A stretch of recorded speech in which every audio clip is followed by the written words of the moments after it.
Estás escuchando Milenio 3 por Aluka Nanika. Sin lugar a dudas, Egipto es uno de los lugares, de los enclaves que más llama la atención para todos y cada uno de los amantes del mundo del misterio. La Gran Pirámide, las extrañas construcciones como la Esfinge, la prodigiosa tecnología que utilizó ese pueblo, las teorías sobre si, por ejemplo, llegaron a conocer la electricidad u otras anomalías respecto al tiempo que les tocó vivir. Es curioso porque cuando escuchamos, o mejor vemos, las ofertas de enciclopedias, por ejemplo, del mundo del arte, nos percatamos de detalles tan significativos como que pocas veces estas empiezan cronológicamente por la prehistoria, como debería ser. No, casi todos los editores, casi todos los que hemos conocido el mundo de las revistas, de las publicaciones impresas, por supuesto del medio audiovisual, sabemos de la fuerza que tiene la imagen de lo egipcio, y muchas veces estas colecciones, estas agrupaciones de estudios, de libros, empiezan con la máscara de Tutankamón, con la Gran Pirámide, con un jeroglífico. Quiere decirse que hay algo que nos llama, que hay algo que quizá no podemos medir, ni podemos conocer o cuantificar, pero que sigue siendo una conexión ancestral. Nos sorprende Egipto, nos llama la atención, nos inquieta. Es algo enigmático que parece que está ahí, sumido en los genes más profundos del ser humano. Por lo tanto, era de cajón que en esta colección del misterio de Milenio 3, en esta amplia biblioteca, hubiese un libro dedicado íntegramente al país de todos los misterios. Y habría mucho por donde escoger. Ha habido también muchos libros estupendos. Muchos de ellos tienen la firma de nuestro invitado especial en esta emisión, Nacho Ares, director de la revista Arqueología, autor de infinidad de estudios vividos a flor de piel, ya sea analizando figuras concretas como Tutankamón, estructuras como la Esfinge, o por ejemplo, haciendo casi de viajero, sondeando, planeando, con la nave del misterio, como en esta ocasión, algunos de los grandes iconos de lo extraño. Esas paradas obligatorias que el viajero a Egipto, o el intelectual que lee cosas sobre esta cultura, debe repasar y subrayar incluso. En esta emisión especial, con Juan Antonio Merallo en los mandos técnicos de esta nuestra nave de sonidos y misterios, vamos a repasar ese libro que se llamó, y que se llama, y que acompaña esta emisión, Egipto al límite. Una guía imprescindible. ¿Nos acompañáis en este viaje diferente a todos los demás? Arenas desérticas, construcciones de tiempos inmemoriales, un sistema de símbolos y señales que sorprendió a los pueblos de la antigüedad cuando lo conocieron, una cultura refinadísima. Queda todo ello en algunas ruinas y en algunas estructuras que contemplamos con el mismo asombro, quizá, de hace muchos siglos. Egipto, la Gran Pirámide, algunos enclaves concretos, han llenado de fascinación y de mitos la historia de los últimos tiempos. No pocos grandes gobernantes, conquistadores, emperadores, se postraron asombrados ante la pericia de aquel pueblo. Otros aseguran que nunca volvieron a conocer tal esplendor, que no supieron seguir, por alguna anomalía extraña que no se comprende, la perfección en el corte de la piedra, que es algo de lo que más nos inquieta cuando llegamos allí por vez primera. Nacho Ares, bienvenido como siempre. ¿Cómo estás, Iker? ¿Cuántos viajes a Egipto, Nacho?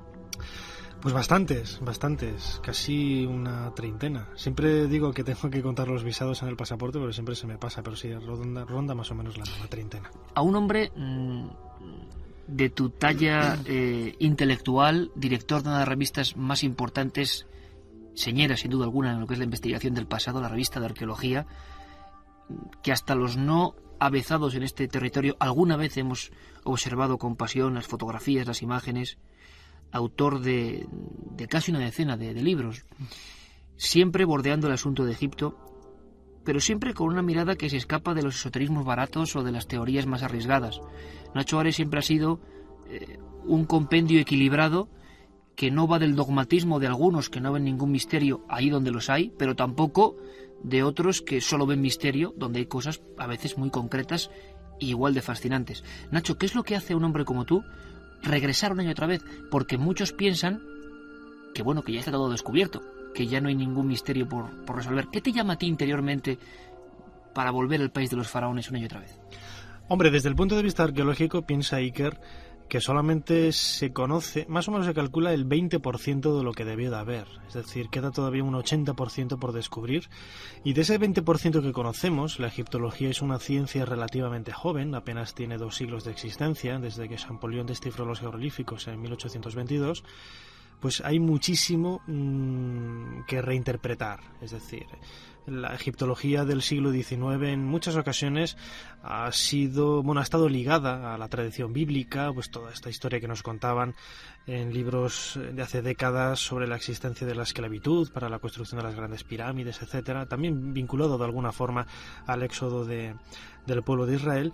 Y luego la propia egiptología, el trabajo de campo, la historiografía nos ha permitido conocer que realmente en Egipto no sucedió nada de lo que decía, o en gran parte de lo que decía la Biblia, que Egipto era un país fascinante per se, que tenía un montón de cosas por descubrir y sobre todo un montón de misterios que ya fascinaron a los antiguos viajeros clásicos, por ejemplo a Heródoto, que viajó en el siglo V antes de nuestra era, de quien conservamos los primeros testimonios escritos de época moderna, me atrevería a decir, y que en la actualidad, ya en las puertas del siglo XXI, pues sigue ofreciendo esa gran cantidad de enigmas por resolver.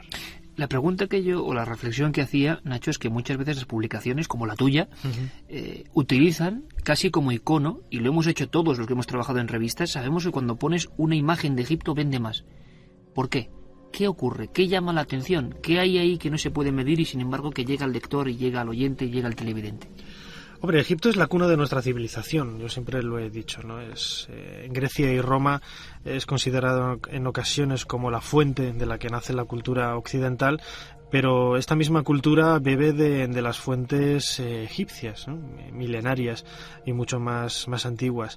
Y también es cierto que aparte de toda la estética, aparte de toda la belleza, la hermosura de las figuras, del arte que podemos ver en los museos donde se conservan piezas egipcias, también todo aquello relacionado con la cultura faraónica rezuma sin lugar a dudas un halo de misterio. Es decir, para poner un ejemplo muy claro, nosotros nos podemos enfrentar a una inscripción latina, a una inscripción griega, y más o menos la podemos leer aunque no entendamos el contenido, ¿no? La podemos poner las sílabas, podemos poner los sonidos a las letras.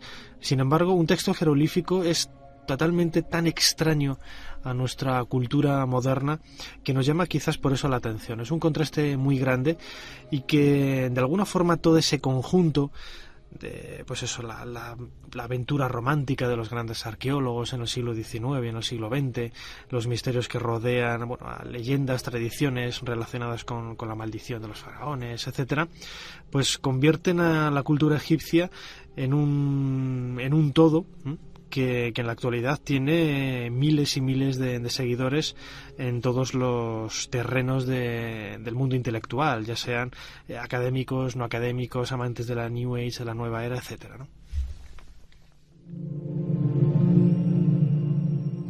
Yo creo que escuchando a Nacho Ares, cuando hablaba, por ejemplo, de esos extraños símbolos grabados en las paredes, estábamos casi viéndolos. ¿Os imaginéis esos templos, algunos de ellos derruidos, y cuando llegaban hordas de otros pueblos se daban cuenta con espanto casi qué clase de lenguaje era aquel, qué clase de ideogramas y por qué? Es todo un poco como la firma del enigma de un pueblo. Hombre, yo creo que es también algo que hay que preguntar siempre.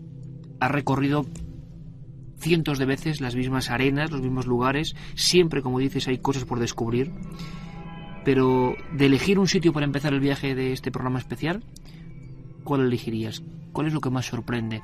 ¿Lo que más pequeño te hace sentir o lo más apegado al misterio egipcio? Hombre, por albergar en sí mismo un montón de estos enigmas históricos, como a mí me gusta denominarlos, yo creo que la Gran Pirámide de la Meseta de Giza es personalmente uno de esos enclaves que siempre hay que visitar, ¿no? Sigue sorprendiendo a pesar del tiempo que uno va, tú te la ves conocer casi al milímetro, pero sigue sorprendiendo. Sí, sí, totalmente. Hay que pensar que nos enfrentamos a un monumento de casi 150 metros de altura, 230 metros de lado. Se calcula que más de 2,5 millones de bloques de piedra, y entre sus escasísimas galerías, porque como bien conoces, Iker tiene muy pocas habitaciones, apenas un par de galerías o 3, y otras tantas cámaras, se guarda, mejor dicho, uno de los grandes secretos de la cultura faraónica. No solamente en la Gran Pirámide nos enfrentamos a los problemas relacionados con el método de construcción de este monumento, que todavía se desconoce totalmente. No tenemos ni la más remota idea de cómo pudieron haber construido los antiguos egipcios la Gran Pirámide. Nos enfrentamos también a otro problema, como es el trabajo de la piedra. Hay enormes bloques de piedra que también conllevan otro gran enigma, que es el traslado de estos bloques, que en ocasiones superan con creces las 200 toneladas. Y bueno, infinidad de misterios, como por ejemplo también la orientación astronómica tan precisa y tan exacta del monumento hacia los puntos cardinales, la orientación de algunos de sus canales, de sus pasillos hacia constelaciones del firmamento. Es decir, es un gran, yo lo he denominado en ocasiones una especie de gran enigma multimedia, en el que nos podemos encontrar otros misterios, otros enigmas históricos que luego aparecen también en otros lugares de Egipto. Hablando de multimedia, Nacho, precisamente es curioso, recientemente una gran empresa, Google, de información y de búsquedas en Internet, un gran monopolio que casi gobierna el mundo hoy en día, ha sacado un programa sorprendente, que era el Google Maps, una especie de escaneo global del planeta. Precisamente las pirámides de Egipto y la Esfinge es uno de los lugares más visitados por la gente, y precisamente viendo las fotos de satélite, aunque 1000 veces hemos visto tomas aéreas, pero quizá ahora al hacerlo tú mismo sorprende más, se da cuenta de la perfecta alineación de esas construcciones. Sigue existiendo el debate hoy en día, no sé si entre posturas más fantásticas o menos, entre los propios arqueólogos, de quién las construyó y qué eran, porque la gran pregunta, en la cual no se ponen muy de acuerdo, porque enseguida surgen libros con otras teorías, es ¿qué eran esas pirámides? ¿Y quién las construyó? O más de quién las construyó, ¿de qué forma ejecutaron? Porque luego parece que perdieron esa información, o que las pirámides posteriores no llegaron a tener esa grandeza, ¿no? Y es algo que queda como una incógnita también.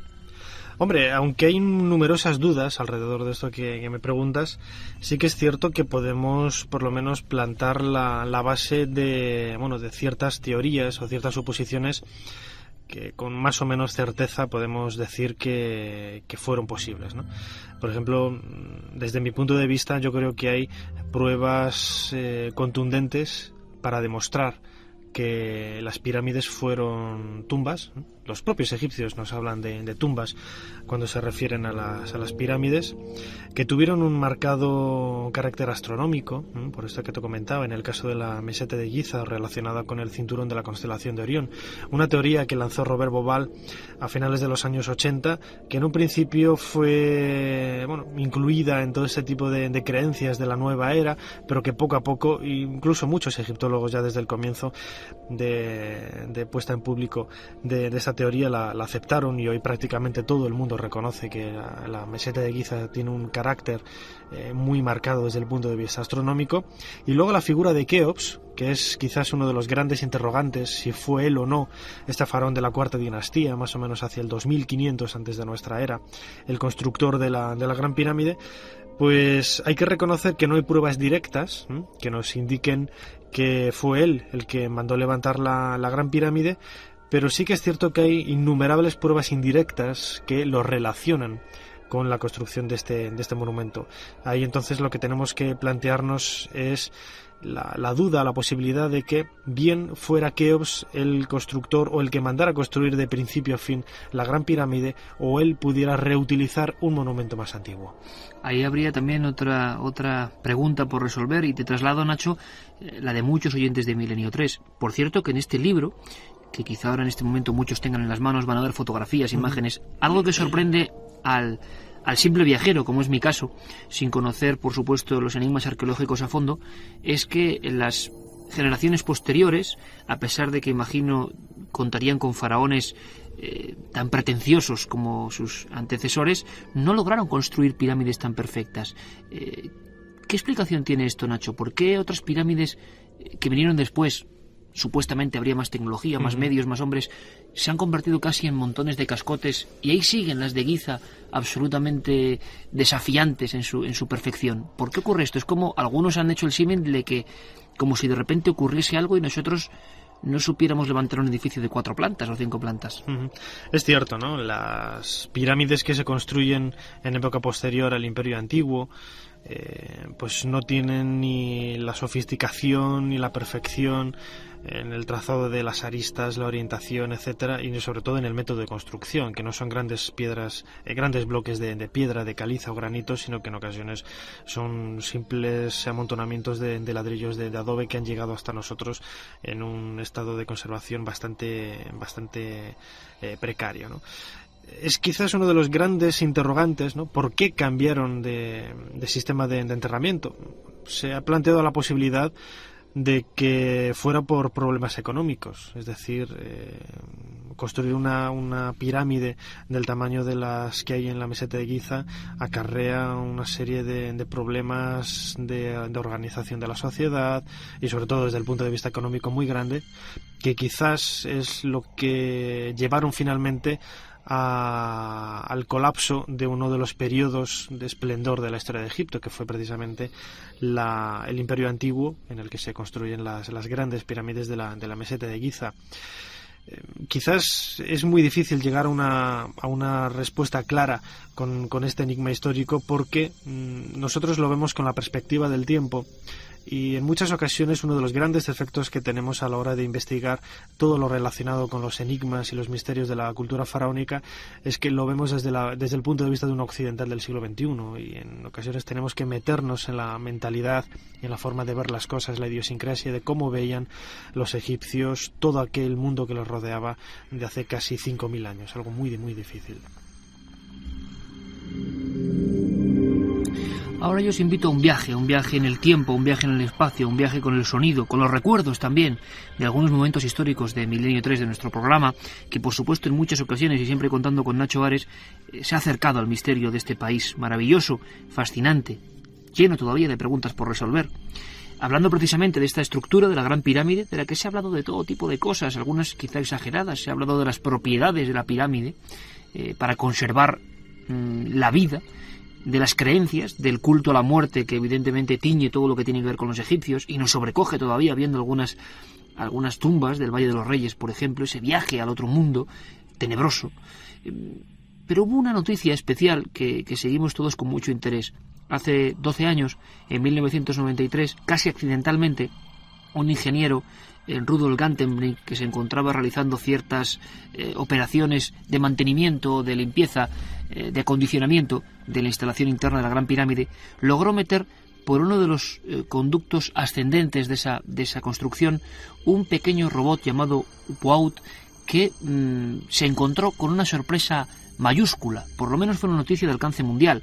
Una especie de pequeña portezuela que no estaba prevista, con 2 pequeños pomos que parece ser taponaban la entrada a algo, a algún lugar desconocido. La noticia de que la pirámide tenía otras estancias desconocidas, claro, obligaba a cambiar muchos libros incluso de historia. ¿Qué se podía contener en esas estancias desconocidas? Algunos hablaron de libros misteriosos, otros de simplemente ubicaciones o cubículos de piedra, otros de tumbas, de estructuras, del secreto de la Gran Pirámide. Ahora nos va a contar Nacho Ares su opinión personal, pero queremos recordar, ocurrió hace ya unos cuantos años, un momento interesante. Nos acompañaba también el investigador Manuel Delgado y hablábamos directamente con Rudolf Gantenbrink, con el protagonista de ese hallazgo, de esa puerta que hoy tiene su nombre, Puerta de Gantenbrink, y de lo que ocurrió. Pero sobre todo también lo hacíamos con la perspectiva de que nuevos intentos habían acabado descubriendo otra puerta. National Geographic, año 2002, volvía a meter otro robot, se llegaba a esa puerta, se penetraba con una especie de taladro esa pequeña instalación que ponía un tope, un freno, y todo el mundo, millones de personas en todo el mundo, seguían la emisión intentando contemplar qué había después. Fue una sorpresa porque lo que había era nada, o otro espacio, otro cubículo, otra puerta quizás. Escuchamos aquel momento.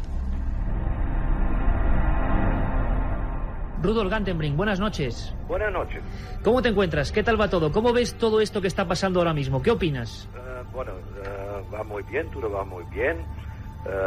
Para mí estaba muy interesado porque lo allá diciendo en 93 que cuando esto es una puerta, cuando esto es un portícolis, que pueden ser tres, un después del otro. Tres puertas, una detrás de la otra, ¿no? Sí, Rudolf Gantenbrink fue el primero en informar que había tres puertas. Lo han encontrado ya la segunda puerta. Hay una más, eso es seguro ahora. Rudolf, aquí en España nos hemos quedado todos muy impresionados. La gente no sabe realmente cuál es el misterio. Incluso ha habido un poquito de tristeza o decepción porque la gente pensaba que ese robot iba a entrar, pues no sé, a una sala gigante con sarcófagos, con tesoros.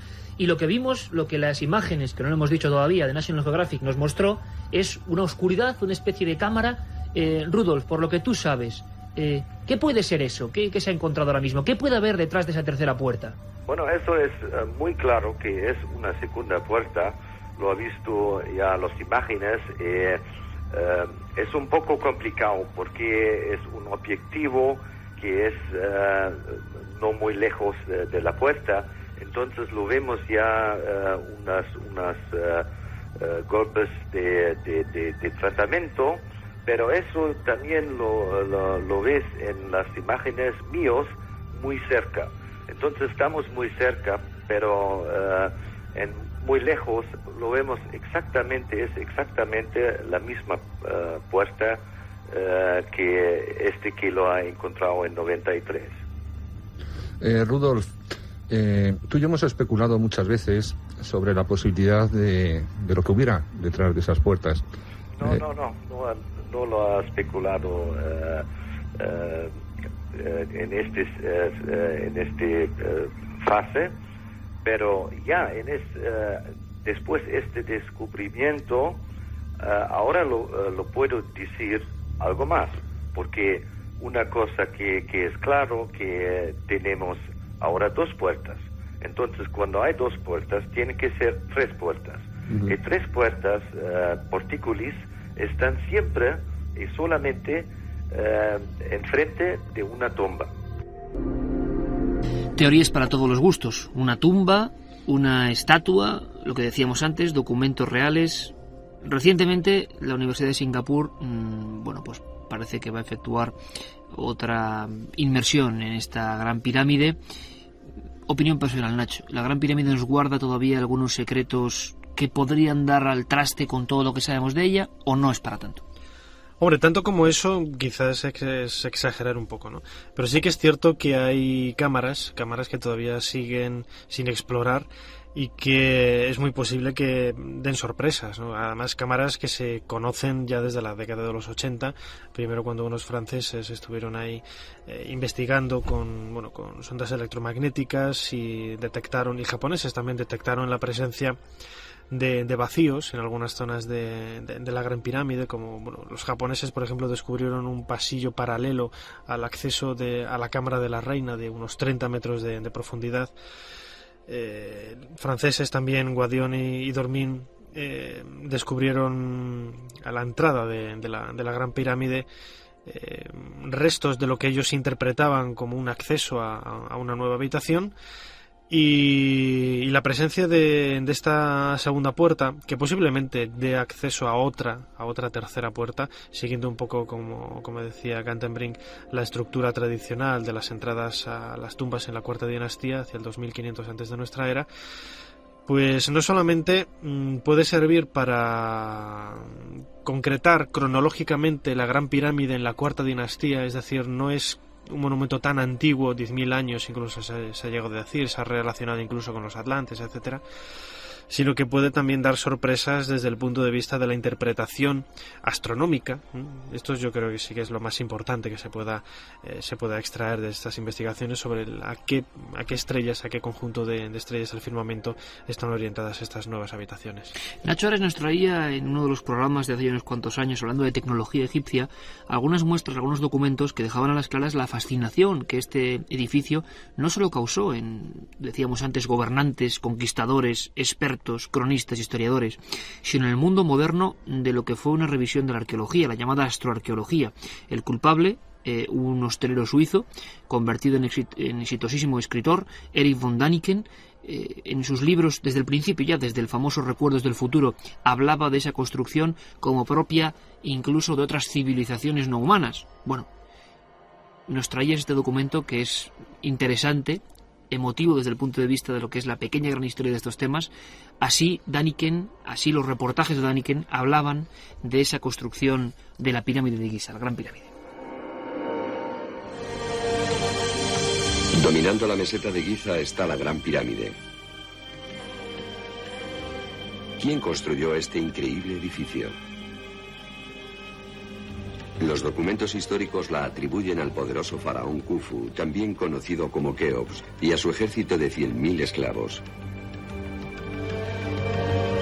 Pero von Däniken cree que otro importante descubrimiento puede probar su polémica teoría acerca de la construcción de la pirámide.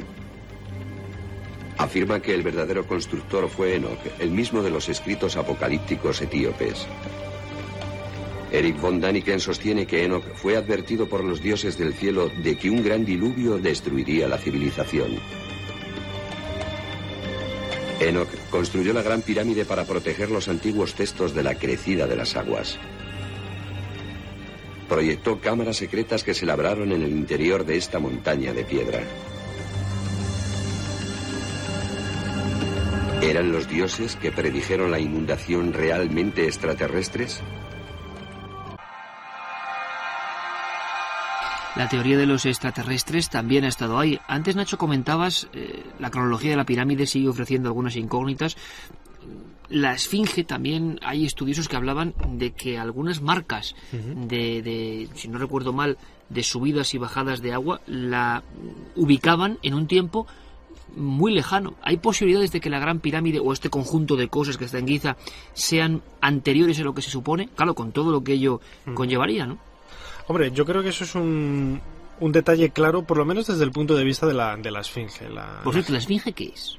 La Esfinge es un león de piedra que tiene unos 70 metros de longitud y casi 20 de altura, y que siempre se ha interpretado como el guardián de la necrópolis de Giza, ¿no? Hay que pensar que en la meseta de Giza no solamente están las tres grandes pirámides de Keops, Kefren y Mycerinos, sino que estas pirámides, estos monumentos, están rodeados de cientos y cientos de mastabas, de tumbas excavadas en la roca, de personas o de familiares o funcionarios de los diferentes reinados de estos soberanos de la cuarta dinastía, ¿no? Es muy probable, como digo, por lo menos dando la razón a los estudios geológicos que se realizaron en los años 90 por parte de Robert Schoch de la Universidad de Boston, que efectivamente las marcas, las acanaladuras que había dejado la erosión del agua en el cuerpo, en algunas partes del cuerpo de la Esfinge y sobre todo en la cubeta sobre la que se levanta este león de piedra, que es una antigua cantera de la cual salieron algunos bloques de piedra para construir los monumentos que hay alrededor, pues daten este león de piedra en el 10.500 a.C. Quizás no tanto, pero por lo menos el 5.000, 7.000 a.C. sí es muy posible. ¿Antes de Cristo? ¿Qué supone? Porque oficialmente, ¿cuál es su datación? Oficialmente es la cuarta dinastía, el reinado de Kefren, aunque muy probablemente pertenezca también o tenga restos del faraón Keops. Es decir, cada vez se va retrasando un poquito más lo que es la cronología de la Esfinge. Pero como dice Robert Schoch, los 5.000 o 7.000 años de antigüedad de la Esfinge son muy, muy posibles, bueno, atendiendo no a ninguna civilización extraterrestre, ni los atlantes, etcétera, sino que se tratara de una especie de tótem, de una cultura prefaraónica que existiera ahí, de la que también se tienen noticias a través de otros... ¿Capaz de construir eso? Sí, capaz de excavar en la roca viva de la meseta, pues esta figura de un león de piedra, y que luego en época faraónica, cuando llegaron los grandes reyes de la época histórica de Egipto, pues acomodaran sus rasgos al tipo de iconografía faraónica que todos conocemos, ¿no? Pues colocando una barbilla, los ojos, Qué interesante. El tocado faraónico. Pero Nacho, etcétera. Entonces aquí estamos en un debate que estoy seguro que va a apasionar a los oyentes de Milenio, porque si esa esfinge tan extraña, tan rara, puede ser anterior a lo que conocemos, y tú piensas o hipotetizas que puede ser reutilizada, ¿No podría ocurrir lo mismo con las pirámides, que siguen siendo bastante distintas a las demás y que todo ese complejo fuera de una cultura anterior, con lo cual menudo problema, ¿no? O menudo incógnita. Hombre, pruebas para demostrar la antigüedad de la Esfinge hay muchísimas, muy numerosas. Sin embargo, en lo que es la cronología, para intentar retrasar la datación de las 3 grandes pirámides de la meseta de Giza, por ejemplo, no son las pruebas no solamente abundantes, sino tan consistentes como pruebas geológicas irrefutables en el caso de la Esfinge, ¿no? Hace apenas una década se hicieron varios análisis de carbono 14 a partir de los elementos que formaban la argamasa de las juntas de algunos bloques de las pirámides de la meseta de Giza, y en ocasiones daban una datación unos 100, 200 años, 300 incluso, anteriores a lo que se había pensado siempre, ¿no? Vale, esto es una cronología que más o menos se puede aceptar y más o menos se puede encuadrar dentro de lo que es la historia de la Cuarta Dinastía. Sin embargo, retrasar las grandes pirámides de la meseta de Giza a una cronología como el caso de la Esfinge, que podría ser un tótem prefaraónico al 5000, 7000 o al 10500, como plantean otros, es un problema mucho más arduo y más difícil de demostrar. Nos imaginamos esa cultura prefaraónica de la que nada se sabe, construyendo una efigie tan extraña como la Esfinge, mirando hacia algún lugar en mitad del desierto, y todo son preguntas, la verdad. Yo invito a los oyentes de este programa especial a que ojeen esas ilustraciones que acompañan el libro que hoy recomendamos y adjuntamos con esta emisión, Egipto al límite. Pero como decía, ha habido muchos personajes en la historia, muchos conquistadores, muchos emperadores, muchos viajeros que se han postrado delante de esa construcción y han sentido el mismo vértigo que seguro que muchos viajeros también del siglo XX y XXI han sentido al ponerse allí, delante de esa construcción inmensa. Bueno, uno de los casos típicos que ha pasado a formar parte ya de las frases conocidas de la historia es la de Napoleón, que llegó hasta allí y dijo a sus hombres que 40 siglos contemplaban esa inmensa construcción alucinante. Javier Sierra, compañero de este programa, realizó una de sus obras llamándola El secreto egipcio de Napoleón, y narraba una historia que ahora quiero que Nacho Ares nos cuente qué parte de ficción y de verdad tiene, porque es sobrecogedora. Al parecer, Napoleón Bonaparte desciende hasta las entrañas de la pirámide, hasta una zona que no se conoce mucho por parte del turismo, la llamada Cámara del Caos, un lugar donde dicen que pasa de todo. A él le pasaron muchas cosas. Vamos a ver qué nos cuenta Javier Sierra. La madrugada del 12 al 13 de agosto de 1799, cuando Napoleón Bonaparte llevaba ya casi un año en tierras de Egipto y Palestina, decidió someterse a una experiencia singular. Dejó a sus hombres a una prudente distancia de donde él se encontraba, se adentró por los pasadizos de la Gran Pirámide en la meseta de Giza, muy cerca de la famosa Esfinge, y decidió permanecer allí solo y a oscuras durante toda la noche. No explicó a sus hombres cuál era la razón que le llevó a someterse a esa especie de prueba, pero cuando a la mañana siguiente emergió del vientre del monumento, Napoleón llevaba el miedo dibujado en el rostro. Estaba pálido, desencajado, tanto que sus generales se le aproximaron y le preguntaron qué le había sucedido. La respuesta que dio formará parte de los grandes misterios de esa época histórica. Respondió que, aunque lo contara, nadie iba a creerle. Durante el resto de su vida, fueron muchas las personas que le cuestionaron por aquella noche extraña, insólita, en la Gran Pirámide de Keops, en Giza. Y él siempre respondió con evasivas a lo que pudo ver y sentir durante aquellas horas en solitario. Quizá lo que ocurrió, y ese es el planteamiento de mi investigación sobre esta faceta insólita de la historia, es que quiso someterse a la misma prueba de resistencia al miedo, a la misma prueba iniciática a la que se habían sometido sus admirados Julio César y Alejandro Magno. Pues descendemos hacia las entrañas de esa construcción maravillosa, sobrecogedora para muchos, cambiante de energías para otros, los más crédulos. Pero Nacho Ares, es cierto que personajes de esa talla, Napoleón, César, Alejandro, pasaron su particular prueba de miedo en ese cubículo, que por cierto, ¿cómo es? ¿Cómo es la Cámara del Caos para quien no la haya visto? La Gran Pirámide tiene exactamente 3 habitaciones. Estamos ahora hablando de la llamada Cámara del Caos o Cámara Subterránea, que es la única de las 3 que está por debajo del nivel del suelo en la meseta de Giza, ¿no?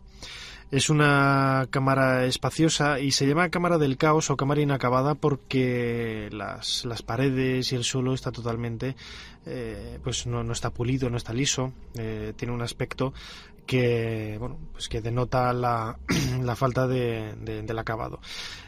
Y siempre ha estado interpretada como un lugar a medio camino entre los cambios de planes de los arquitectos, un capricho del faraón por intentar hacerse una cámara en otro lugar de la Gran Pirámide, que por alguna razón extraña fue inacabada, ¿no?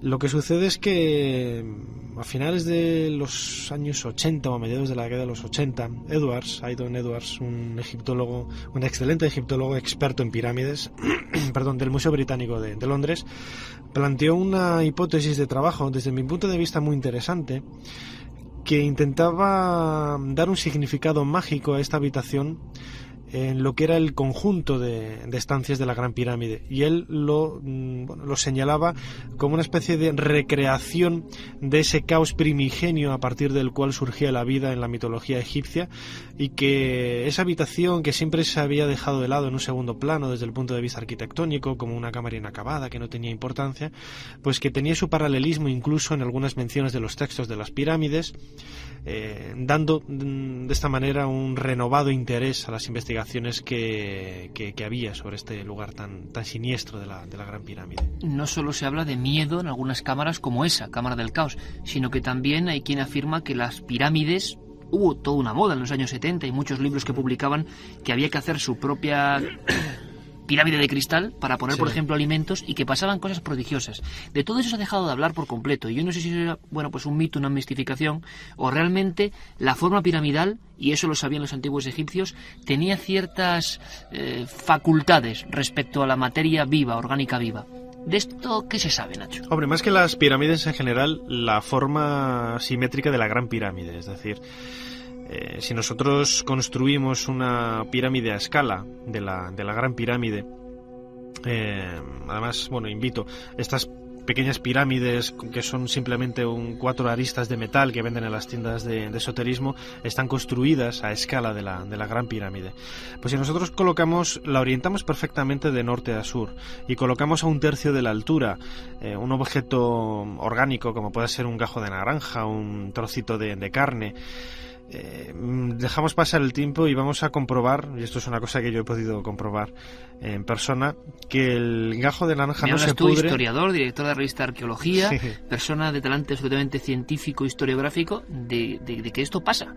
Es cierto, pasa. La materia se seca, se deshidrata. En ocasiones, también hace muchos años, conseguí, y ahora me imagino que lo podría volver a conseguir, pero no lo he intentado, tampoco lo hago continuamente, ¿no? Pero hace años que conseguí cargar una batería de teléfono también, para funcionar durante unas horas, tampoco fue una carga realmente extraordinaria, pero la batería llevaba vacía varios meses. La puse en esta pirámide pequeñita, orientada, como decía antes, perfectamente a los puntos cardinales, y otros experimentos han demostrado que se regeneran cuchillas de afeitar. También en algunos hospitales en Estados Unidos se utiliza como lugares en donde, unas pirámides un poco más grandes, como lugares en donde no se sabe por qué, pero se crea una especie de ambiente propicio para el enfermo que le ayuda de una manera desconocida, no se sabe por qué, pero se utiliza. ¿Y eso lo sabrían los antiguos egipcios? Ese es el problema, y es quizás uno de los interrogantes que yo me planteo. Hay infinidad de cosas que hoy conocemos con nuestra cultura del siglo XX-XXI, que hemos llegado a dar con ellos, en muchos casos gracias a nuestra tecnología, que podemos encontrar paralelismos en la antigüedad, no solamente en Egipto, sino en otras culturas de la antigüedad, como también la electricidad, que se sabe que se utilizaba para la falsificación de joyas en las culturas de Mesopotamia y de Egipto. Pero yo no sé hasta qué punto fueron logros tecnológicos de los antiguos egipcios o simples descubrimientos por el azar, y que luego le dieron un matiz mágico, religioso, mitológico, al no encontrar una explicación racional que diera justificación a aquello que estaba sucediendo. Que los antiguos egipcios conocieran las propiedades energéticas, por decirlo de alguna manera, de la Gran Pirámide. No lo creo, sobre todo porque no encontramos en ningún otro momento de la historia de Egipto ni formas parecidas. Lógicamente sí que había pirámides, pero ninguna de ellas tiene la misma inclinación de las caras de la Gran Pirámide, su altura, ni esa estructura que vemos única y exclusivamente lo que es la Gran Pirámide. A mí desde luego me has dejado sorprendido y estoy seguro que muchos oyentes y lectores también. Ha mencionado Nacho Ares la palabra electricidad, otro de los grandes caballos de batalla, polémico donde los haya, del conocimiento de los antiguos egipcios. Rastros de electricidad, grabados que siguen siendo, puestos en tela de juicio, como las famosas bombillas de Déndera, templos donde se hace alusión a por lo menos conocimiento y transformación de energías tan peligrosas y asombrosas como la electricidad. Volvemos a escuchar, para hacer un poquito de historia, de astroarqueología, al propio Erich von Däniken refiriéndose a algunas de estas asombrosas anomalías. Este es el templo de Osiris, en Abidos, en el centro de Egipto. Aquí hay uno de los regalos más misteriosos que ha bajado a la tierra desde el cielo. Es el llamado pilar de Jet.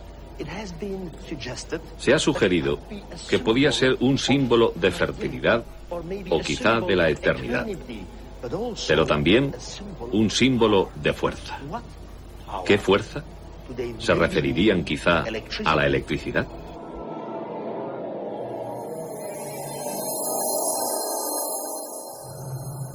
¿Estás preparado para lo que pueda venir?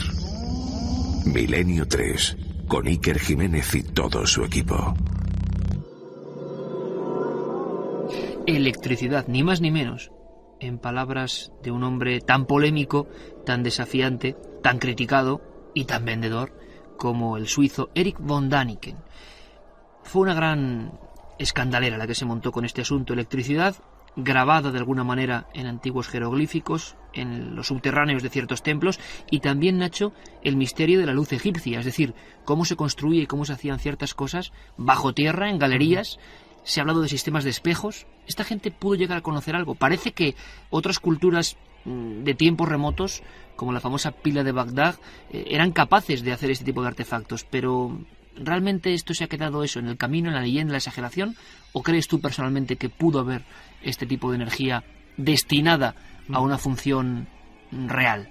Hombre, yo separaría de esto que me preguntas dos partes muy claras. Por un lado, el problema de la iluminación que se ve en tumbas como en el Valle de los Reyes, tumbas que tienen en ocasiones más de 150 metros de profundidad, y en donde por mucho que utilicemos espejos reflejando rayos del sol, por mucho que utilicemos lámparas que se han esbozado también hipótesis diciendo que utilizaban unas lámparas especiales que no expulsaban hollín. Claro, porque el gran misterio es que no hay marcas de hollín, efectivamente, de que hayan estado ahí con antorchas, ¿no? Como es lo lógico pensar. En las pinturas. Hoy por hoy es un gran problema el de la iluminación, pero eso no tiene que ver nada, desde mi punto de vista, que demuestre la existencia de que los antiguos egipcios utilizaban la electricidad a esa escala. Es decir, nosotros conservamos algunas joyas que parecen haber sido, son burdos metales con una capa dorada que parece haber sido conseguida por medio de la electrólisis. Pero oficialmente esto es imposible. Hombre, con este dato, la existencia de la polémica pila de Bagdad, que ya en los años 30, Koenig, un ingeniero americano, lo que hizo fue reconstruir en laboratorio el proceso que pudieran haber utilizado los antiguos babilonios con esta pieza, y efectivamente consiguió, añadiendo un elemento galvánico que pudieran haber conocido y hubieran podido acceder en la antigüedad, como era el vinagre o el zumo de naranja, consiguió una carga eléctrica muy pequeña, lo suficiente como para realizar este baño de electrólisis y poder falsificar las joyas. De ahí a que seguramente este descubrimiento, que fuera una algo casual y que los propios antiguos no comprenderían el significado ni el origen del mismo, a decir, como decía Peter Krasa o Erik von Däniken, de que algunos relieves que hay en las criptas del templo de Dendera, que son representaciones de bombillas. Bueno, hay varias en tu libro que la gente va a ver directamente y que hemos visto allí. Una especie de bombillas o de gigantescas berenjenas, en el interior hay filamentos o serpientes, quién sabe, y la sensación de que los egipcios grabados ahí lo tocan todo con mucho cuidado, como si fuera algo peligroso. Conclusión de algunos investigadores: luz hace 40 siglos. ¿Qué se sabe?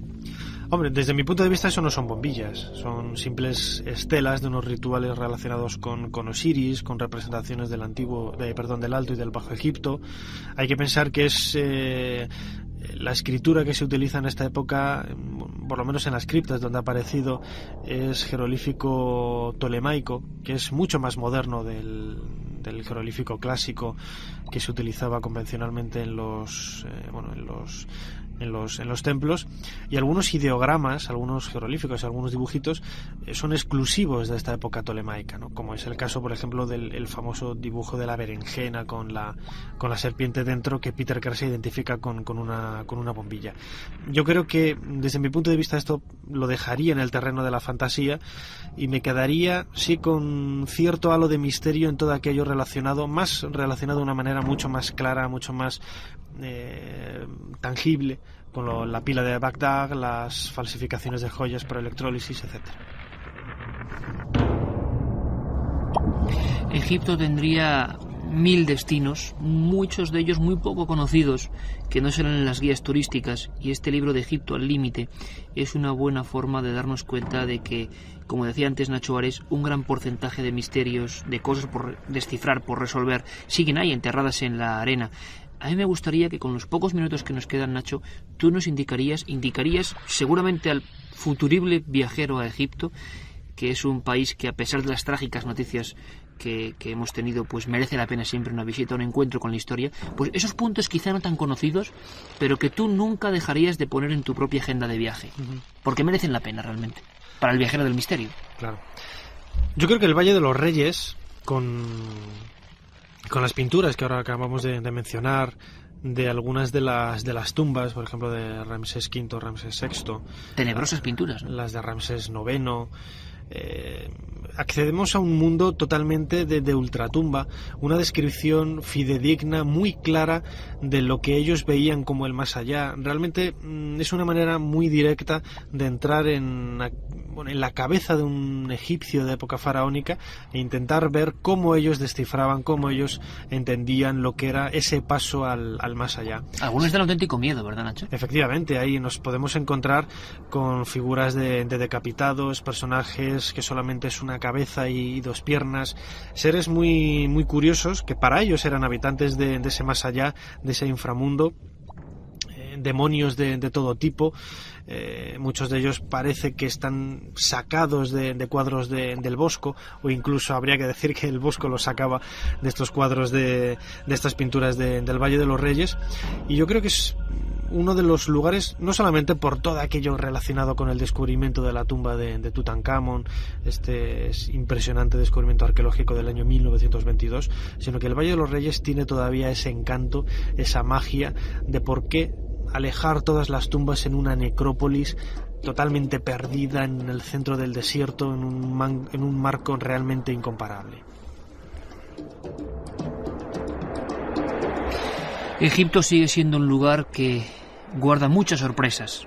Hemos hecho una mera ruta, un planeo con la nave del misterio, y os dejamos a vosotros, amigos lectores, la posibilidad de seguir penetrando en, por ejemplo, los prodigiosos trépanos, cómo se cortaba la piedra, misterios de la propia manufactura de algunas cosas, esas pinturas que comentaba Nacho Ares que merece ser la pena paladeadas y merecen ser contempladas con todo el terror que dejaban cada uno de los artistas que estuvieron allí en esas tumbas. Era un viaje a las tinieblas auténticamente. Algunas de esas pinturas, muchos las han relacionado incluso con criaturas de otro mundo. Siempre ha habido una reinterpretación más o menos polémica de cada cosa. Nos quedamos sobre todo con esa frase que iniciaba nuestro compañero Nacho Ares, que es que bajo las arenas del desierto quedan muchas cosas por descubrir. Algunos afirmaban que el gran porcentaje sigue ahí durmiendo, un sueño casi eterno. en el Museo del Cairo parece que no tienen sitio para más, ¿no, Nacho? Están construyendo uno nuevo de las decenas de miles de objetos que prácticamente tienen en los almacenes todavía por exhibir. Nacho, lo que sí hacemos es recomendar, por supuesto, esa lectura de Egipto al límite, de todos tus libros sobre esta materia apasionante, por supuesto. Estoy seguro que volverás a visitarnos en estos programas especiales porque tienes mucho de contar de la historia perdida. Pero suerte en tu labor, suerte en esa divulgación maravillosa, porque de alguna manera creo que entre todos, sobre todo vosotros, estáis provocando que haya un interés nuevo por la arqueología, por el misterio, por la investigación. En el fondo, Nacho, uno cuando vuelve a Egipto, y respondiendo a la primera incógnita que te hacía, es que vuelve a sentirse un investigador decimonónico, y eso en los días de hoy tan tecnificados, tan tecnológicos, tan globalizados, sigue siendo bonito, ¿no? El sentido de la aventura todavía se palpita cuando uno llega allí, ¿no? Todavía. Además, como decía ahora del Valle de los Reyes, todo Egipto es un marco realmente con un lugar de contrastes. No hemos mencionado apenas, que es un aspecto que también toco en el libro de Egipto al límite, los otros misterios que no tienen que ver nada con el mundo faraónico, que los podemos encontrar en el mundo islámico y en el pleno siglo XX, ese siglo tan convulso de la globalización como comentabas ahora, ¿no? Ese contraste de culturas en donde parece que el tiempo no ha pasado desde hace miles de años es realmente un lugar fascinante que yo invito a todo el mundo a visitar. Pues la invitación queda hecha, Egipto al límite, y sonidos, fotografías y sobre todo sensaciones para convertirse en un viajero de otro tiempo.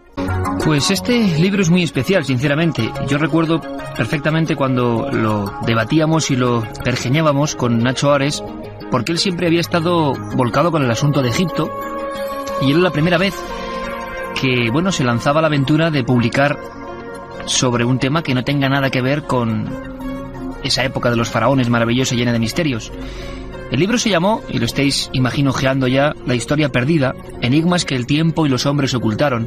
Y hay que decir que en su edición original, en el Archivo del Misterio, se convirtió en uno de los auténticos bestsellers, publicado en España y en Sudamérica, porque quizá los 30 capítulos, de forma muy rápida, muy fácil, muy directa, mostraban, 30 certeros enigmas de la historia que siguen sin resolver, o que por lo menos plantean preguntas interesantes, ¿no? Es como otra visión de la historia.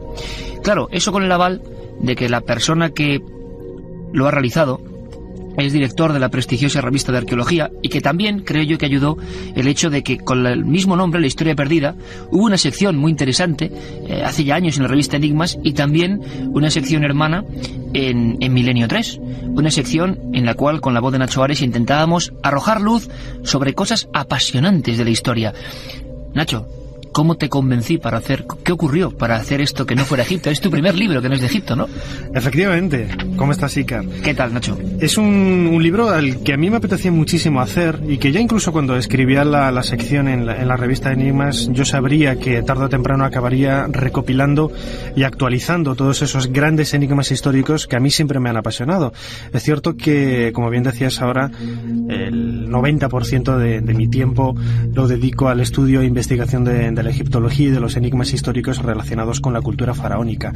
Pero la historia es algo que siempre me ha apasionado, y hay otros grandes enigmas que no solamente están en Egipto, sino en cualquier momento del pasado, del presente, porque, en este libro, en La historia perdida, a lo largo de esos 30 capítulos podemos encontrar testimonios que van desde la prehistoria hasta la máxima actualidad del siglo XX, ¿no?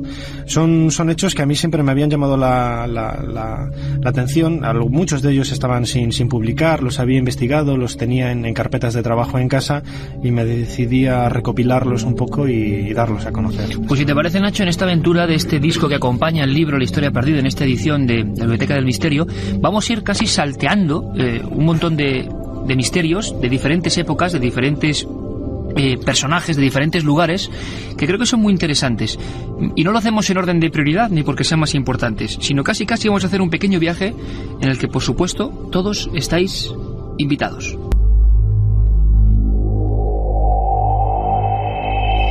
Roberto Cuadrado en la nave del misterio, que por cierto nos pone estas músicas ideales, por ejemplo, Nacho, para hablar, fíjate, voy a cogerlo así a la limón, del capítulo 10, La cabra tira al monte, en mi caso a los ovnis, que siempre es un tema que me ha apasionado. Hay un capítulo que se titula Escudos de fuego sobre las tierras del César. Creo que te referías a las primeras observaciones quizá descritas de algo extraño atravesando nuestro espacio aéreo. Clipae ardentis se llamaban, ¿no? Efectivamente, los escudos de fuego, que es el término, uno de los términos con que los antiguos autores latinos, escritores de fuentes clásicas como Plinio, Tito Livio, o sobre todo el más conocido de todos ellos, del siglo IV de nuestra era, Julio Obsecuente, con su libro de los prodigios, el Prodigiorum Liber, relata precisamente eso, grandes prodigios que no entendían ellos en su época. Nosotros hoy, por nuestro acervo cultural, por nuestra idiosincrasia del siglo XX-XXI y nuestro mundo tecnológico, cuando vemos una luz extraña en el cielo, lo relacionamos o bien con un fenómeno natural, un meteorito, un avión, o incluso, si es muy extraño, con un objeto volante no identificado. En aquella época no tenían la conciencia de vida extraterrestre, pero sí que tenían conciencia de que algo extraño sucedía en los cielos. Y ellos hablaban pues con los objetos cotidianos, identificaban esas extrañas luces con los objetos cotidianos que ellos tenían en su vida diaria. Y pues hablaban de escudos de fuego, de damas blancas que sobrevolaban encima de esas extrañas luminarias, de varias lunas. Los textos son muy curiosos, y es insólito y también muy llamativo poder encontrar esos paralelismos en las antiguas menciones, por ejemplo, de Julio Obsecuente, que tienen un concordato casi perfecto con avistamientos modernos de los investigadores como tú, por ejemplo, Iker, que habéis trabajado muy de cerca en el fenómeno OVNI. Pues fíjate hasta qué punto, Nacho, leo un trozo. 91 antes de Cristo, año 91 antes de Cristo, dice: cerca de Spoleto, una esfera de fuego de color oro rodó hasta el suelo, aumentó de tamaño, pareció desplazarse sobre el suelo hasta el este y alcanzó tal grosor como para ocultar el sol. En el año 42 antes de Cristo, se cuenta, en Roma se produjo, a la caída de la noche, una luz tan brillante que las gentes se levantaron para trabajar, a pesar de que el día había terminado.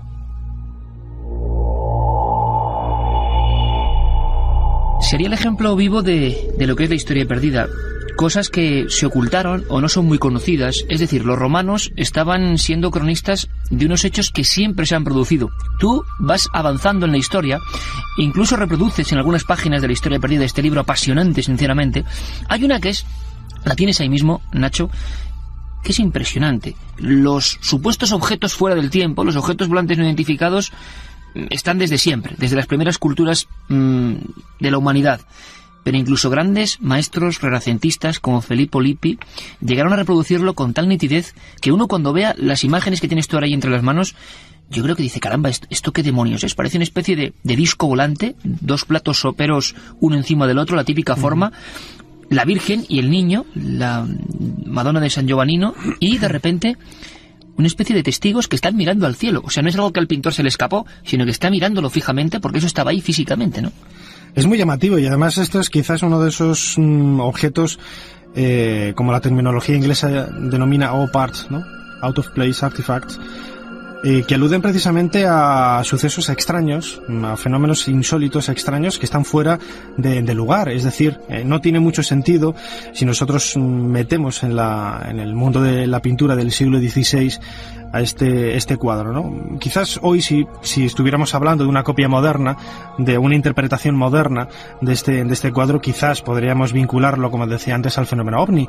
Pero en aquella época, cuando todavía no había llegado en 1947 con Kenneth Arnold y la famosa visión de sus platillos volantes sobre el monte Rainier, ¿qué demonios está mirando este señorín que aparece junto al hombro izquierdo? Además, poniéndose la mano en los ojos, ¿no? Sí, como si estuviera cegado por la luz. Exacto. Que emana de estos dos platos unidos por el borde, y que es quizás uno de los casos para mí más insólitos que existen dentro del mundo del arte. Hay muchos más, ¿no? Pero es cierto que, bueno, no estamos hablando ni estamos queriendo convencer a nadie ni identificar esto con seres extraterrestres. Por supuesto. Parecido. Es un fenómeno insólito y como tal lo presentamos, y eso es otro de esos grandes ingredientes de esta historia perdida. Podemos acabar este capítulo para que veáis la densidad en el aspecto de datos y sobre todo de perfecta búsqueda, ¿no? De hemeroteca, de historia, de libros, todo concentrado en una especie de manual de lo extraño a lo largo de todos los tiempos. Me parece apasionante, repito, este capítulo sobre los escudos volantes, escudos de fuego sobre Roma, que va viendo, Nacho, cómo va prolongándose en el tiempo en diferentes etapas. Podríamos acabarlo con otra de esas descripciones, concretamente de Dion Casio, hacia el 155 después de Cristo, en la historia de Roma, dice: en Arminium una luz como la del día resplandeció durante la noche. En muchas regiones de Italia 3 lunas se hicieron visibles por la noche. Felipe II también es otro de los personajes que tiene importancia, y su época en este libro, en la historia perdida. Desde luego que a mí la sensación con Felipe II, Nacho, es el rey más poderoso de todos los tiempos, imperio donde no se pone el sol, y sin embargo desconocimiento absoluto de algunas parcelas. Da la impresión que es como cuando uno va al Escorial y le enseñan el folleto del que no debe salirse la ruta turística, y sin embargo uno va pasando por cuadros, salones, misterios, códigos, y dice: caramba, ¿esto por qué no me lo enseñan, no? El propio Felipe II da esa impresión. Fue un hombre muy ortodoxo, defensor del cristianismo ultranza, del catolicismo, pero sin embargo también hay misterios incluso desde su nacimiento, que es una cosa bien curiosa. Hay misterios en torno a todo lo que suponía la contratación, creo, de alquimistas, de magos, su apego a las reliquias sagradas. Había una pasión por lo oculto que se ha contado muy poco, ¿no? Quizás uno de los calificativos que se puede dar a Felipe II es de ambiguo. Es decir, él era uno de los máximos exponentes de la Inquisición. Él perseguía a ultranza todo aquello que se saliera de las estrictísimas normas de la Iglesia Católica, Apostólica y Romana. Y sin embargo, él, como bien conoces, Iker, era un grandísimo amante de la magia, grandísimo conocedor del mundo de la alquimia. Y, un mundo que estaba en plena ebullición en esa época, justo, ¿no? Precisamente, él tenía contactos con gente que venía del norte de Europa, con su primo Rodolfo, que era otro rey europeo, y que precisamente hoy lo vemos quizás como algo metido dentro del mundo esotérico, pero que en aquella época esa ambigüedad era la vida cotidiana de los propios habitantes del siglo XVI. No en vano, por ejemplo, otro de los grandes personajes de esta época, Antonio Pérez, el secretario suyo, tenía relaciones con John Dee, el famoso también alquimista inglés. Era un perfectísimo conocedor del mundo de la astrología. El conde duque de Olivares, ya en el siglo XVII, entra de lleno en ese mundo también tan irreal, y hoy lo vemos tan absurdo, ¿no?, de intentar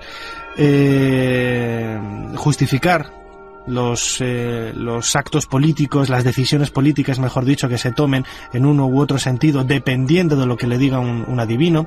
Todo ese tipo de fenómenos son muy comunes en este siglo, que, como decía antes, tanto se caracterizaba por todo lo relacionado con el mundo de la Iglesia Católica. Hablamos con Nacho Ares, director de la revista de Arqueología, autor de este libro que ahora tendréis entre las manos, La historia perdida, enigmas que el tiempo y los hombres ocultaron. El libro que ha sido pues un auténtico revulsivo de ventas. La gente se ha enganchado a esta visión de la historia distinta, que precisamente ahora, además, que no quiere decir por eso que no esté avalada con datos y con absoluta ortodoxia también, sin embargo haciéndose eco de áreas ensombrecidas. Quizá también estamos viviendo una época de realce en general, de no adaptarnos solo al ortodoxo, ¿no?, sino ver otras cosas. Por cierto, hablamos de Felipe II, hablamos de una época muy concreta, hablamos de España y hablamos de alquimia. Es creíble que Felipe II contratase a magos alquimistas, expertos de otras tierras, concentrase en el Escorial y buscase una cosa que nos parece tan absurda hoy en día como convertir ciertos metales en oro. Esto era una de las acciones de la alquimia, pero había muchas más, ¿no? La gente se ha centrado en eso, pero la alquimia era algo mucho más amplio, ¿no? Sí, la piedra filosofal, incluso muchos investigadores tampoco están muy de acuerdo en definir esta búsqueda, esta fórmula con convertir cualquier burdo metal en oro, ¿no? La alquimia, en definitiva, era mucho más. Hay un libro fantástico, el de Fulcanelli, El misterio de las catedrales, muy denso y muy difícil de comprender. Yo recuerdo que cuando lo leí siendo bastante joven, luego tuve que volver a leerlo años después porque había un montón de datos que quedaban un poco en el aire, y la alquimia como tal era algo muy relacionado también con el mundo de la magia. Hay que pensar que también en esta época es muy difícil distinguir el límite de lo que es la magia y la medicina. Si nosotros entramos, por ejemplo, a estudiar algunos de los métodos que utilizaban los médicos en la época, en el siglo XVI, está más cercano a lo que hoy entenderíamos con el mundo de la magia, a las tradiciones populares, etcétera, al folclore, que lo que es un comportamiento científico a la hora de curar personas, ¿no? Y damos un salto tan radical porque es polémico. Yo recuerdo que hubo un libro hace unos 10 años de un hombre que hablaba en torno a la posible falsificación de la pieza más importante quizás del arte ibero, la pieza que representa en muchos aspectos la cultura antigua de los españoles. El gran Juan Eslava Galán hablaba de los españoles tal como fuimos, ¿no? Esa cultura de la que se sabe muy poco, llena de figuras a veces monstruosas, llena de una expresividad extraña, y una de ellas, la más perfecta, la más impresionante, la Dama de Elche, tú la abordas en tu capítulo 9 y dices, la Dama de Elche, la señora de la sospecha. Esto sé que en Alicante no sienta muy bien, pero lo hacemos con todo el rigor. Es la investigación de una persona que empieza a verla con otros ojos, empieza a investigar. ¿Y cuál es la polémica? ¿Qué polémica tiene hoy en día ese objeto tan lleno de magia como la Dama de Elche? ¿Y tú qué crees también? Hombre, cuando salió el libro de John Moffitt en el año 95, que se titulaba El caso de la Dama de Elche, levantó muchísima polémica porque presentaba algunas ideas, algunos argumentos que en parte tenían su lógica y en parte eran totalmente desestabilizadores con lo que se creía hasta la época, ¿no? Es cierto que cuando Manuel Campello descubre en el año 1897 en la Alcudia la famosa Dama de Elche, hay una serie de elementos en ese descubrimiento o sobre todo contradicciones en el testimonio de las personas que participaron en el descubrimiento, que hacen pensar que hay algo extraño, ¿no? Se encontró una especie de huerta, ¿no? Un lugar tampoco muy... Sí, un lugar que pertenecía al propio Campello y que, como digo, los testimonios de las personas que trabajaron en ese descubrimiento, pues, por ejemplo, uno de los labradores decía que le llamó la atención que junto a la Dama de Elche, lo que se espera de una pieza que está enterrada desde el siglo IV o V antes de nuestra era es que la tierra estuviera compacta, y le llamó la atención precisamente que la tierra estaba suelta, ¿no? Como si lo hubieran colocado el día anterior. Y John Moffitt en este libro presentaba la posibilidad de que Francisco Palas y Puig, un artista valenciano que ya se hizo famoso en el siglo XIX por la falsificación de otras piezas de arte, fuera el que había realizado esta falsificación, supuesta falsificación de la Dama de Elche. Algunos argumentos a favor, pues que no se conocía ni se conoce bustos de la época ibérica. Es una pieza única, ¿no? Es una pieza única. Si uno va al única. Museo de Arqueología de Madrid, ve todo cosas, algunas tan fascinantes como esa bicha de Balazote tremenda, ¿no? Del señor sin duda del mundo del más allá, la Dama de Baza, tal. Ninguna se parece a la Dama de Elche. Sí, es muy singular en todos los sentidos, incluso el propio aspecto, la expresión del rostro es una cosa tan misteriosa, tan ambigua, y hay gente que incluso decía no es una dama sino que es un guerrero. Todo eso todavía está abierto un poco a interpretaciones, y había elementos que lógicamente yo cuando leí el libro de John Moffitt, pues a mí me convencieron con la posibilidad de que fuera una falsificación. Luego también es cierto que hablé con expertos, con arqueólogos que habían trabajado muy de cerca sobre esta pieza, como el catedrático de arqueología de la Universidad Autónoma de Madrid, Manuel Vendala, y él me aportó datos que me hicieron creer que efectivamente la Dama de Elche es auténtica, es buena. Y todo ello estribaba sobre todo en algunos detalles tipológicos de la pieza, como una fíbula que tiene colgada sobre el pecho la Dama de Elche, que no existía, no había paralelismos en 1897 cuando apareció, así que es imposible que este falsificador lo hubiera conocido como para reproducirla en este busto. Por lo tanto, en Elche, de momento, pueden respirar tranquilos y tienen una de las piezas más impresionantes de la historia del arte. La verdad es que los retos que nos propone Nacho Ares en su Historia Perdida son apasionantes. Solo destaco algunos, simplemente a vuelo de pájaro casi, en la contraportada. La historia del papiro Magdalene GR17 o la única reliquia auténtica de Jesús de Nazaret. Claves y mensajes secretos en el arte. Viajes transoceánicos, evidencias de egipcios en América, la verdad del plano célebre de Piri Reis, el almirante turco que cartografió la Antártida, mensajes cósmicos en cavernas prehistóricas, la terrible maldición de los Austrias, la descendencia francesa de Jesús de Nazaret, la momia del Titanic, historias que van desde tiempos remotos hasta casi hoy mismo. Pero hay un episodio que sí me gustaría profundizar contigo, Nacho, es el de claves y mensajes secretos en el arte. Creo que obras como el Código da Vinci han abierto la perspectiva, que yo creo que es muy interesante. Siempre se critica lo que tiene éxito, ¿no? Pero yo creo que es muy interesante, al margen de que a uno le puede gustar más, menos, la nueva visión, ¿no?, que se ha abierto. Es decir, que el pintor, el escultor, sobre todo en pintura, ¿no? Mi impresión personal, yo no sé tú qué opinas, yo en esto también me he metido bastante y me ha absorbido bastante. Hay determinados maestros, determinados pintores que parece que conectan con algo, ¿no? Uh-huh. Con unas esferas paralelas que quizá nosotros no conocemos, no vemos diariamente, pero que ellos llegan a verlas y llegan a representarlo. Por eso hay autores tan extraños que cuando uno ve una pieza, caramba, se queda sobrecogido y no se ve bien por qué. Es como si hubiera un mensaje oculto que solo en determinadas circunstancias uno puede leer o puede sentir. Pero la gente puede pensar en el Bosco, en Goya, en artistas más o menos dados al lado oscuro, pero curiosamente, en otros absolutamente ortodoxos, tan importantes como Velázquez, también había parte de ese código secreto, utilizar el arte para dar un mensaje oculto. Yo creo que uno de los episodios que más puede impresionar a la gente de esta historia perdida, Nacho, es, bueno, las diversas teorías sobre la diferente lectura de las Meninas, ¿no? Un código Velázquez, ni más ni menos. Efectivamente, el código Velázquez. Habría que decir, ¿no? Yo, una de las cosas, cuando yo estudié historia antigua en Valladolid, que tenía asignaturas de historia del arte, una de las cosas que más echaba de menos era la interpretación de los cuadros, ¿no? En muchas ocasiones, profesores que yo tuve, profesores magníficos de historia del arte, se limitaban a hacer una descripción somera de los elementos que componían ese cuadro, ¿no? Que si aparecía fulanito de tal y llevaba un vestido rojo, un gorro de color azul. O sea, no había visión profunda. Claro, y detrás aparecía una calavera o detrás, no sé. Yo preguntaba al profesor, ¿y por qué coloca esa calavera?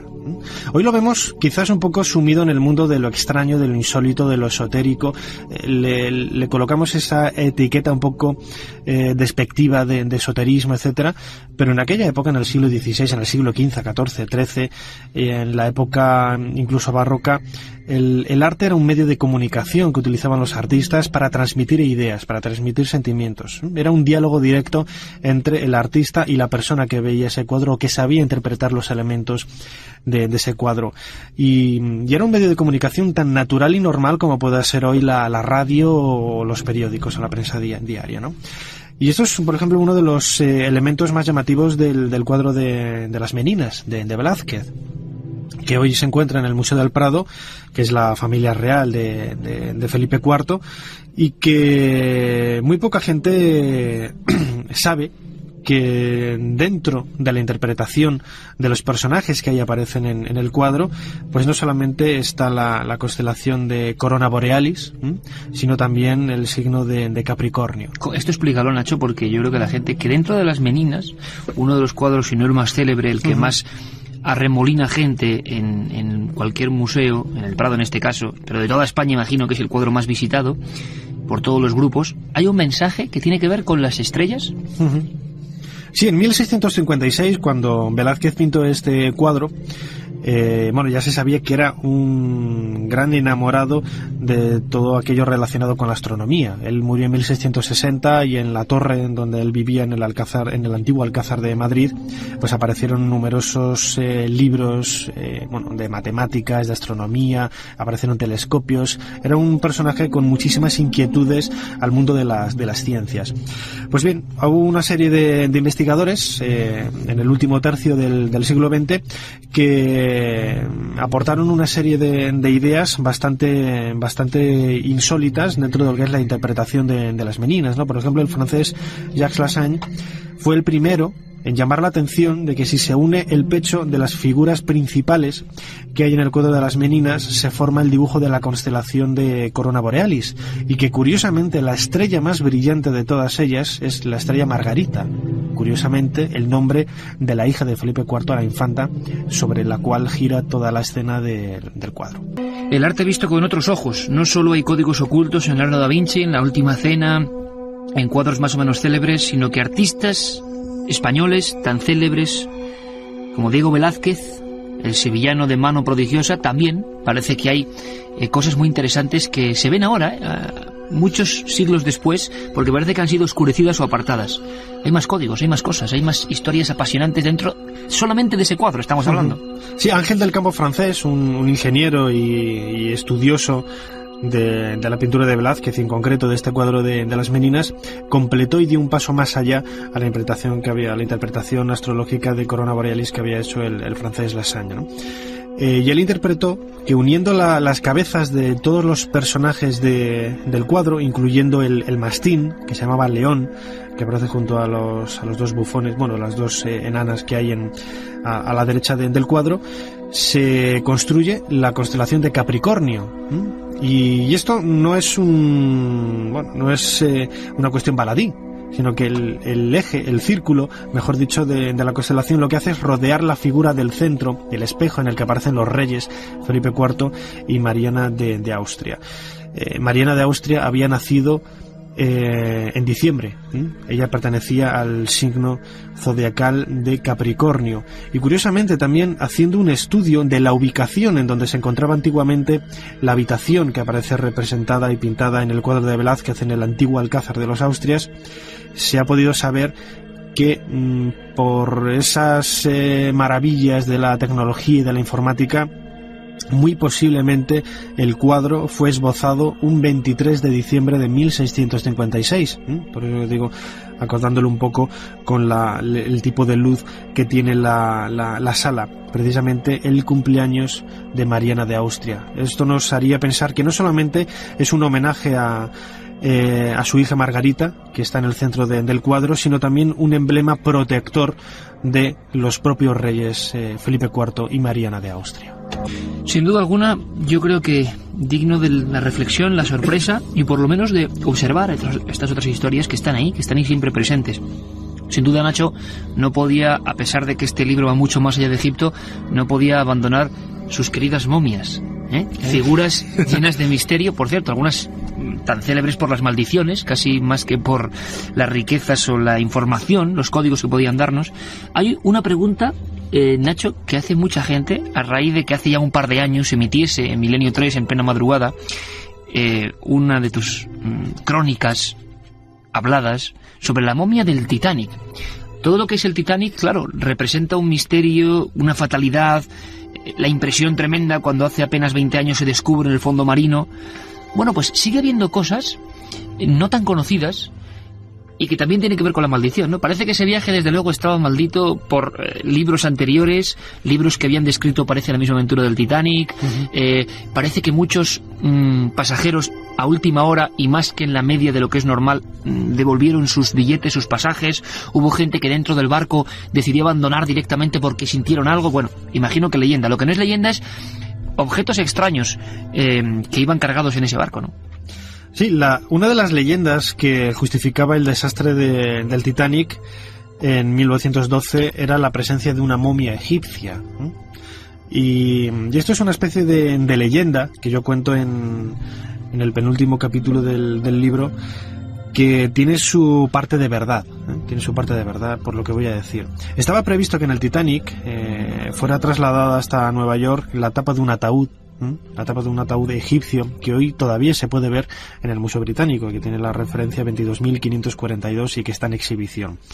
Lo que sucede es que nunca llegó a Southampton, nunca fue embarcada en el Titanic, pero ya el folclore, la tradición, el boca a boca ya comentó la posibilidad de que en ese barco existiera la presencia de una momia egipcia que lanzara una maldición. Hay que pensar que pocos años después, apenas 10 años después, se descubrió la tumba de Tutankamón, que eso sí que fue ya el nova más de las leyendas de maldiciones, ¿no?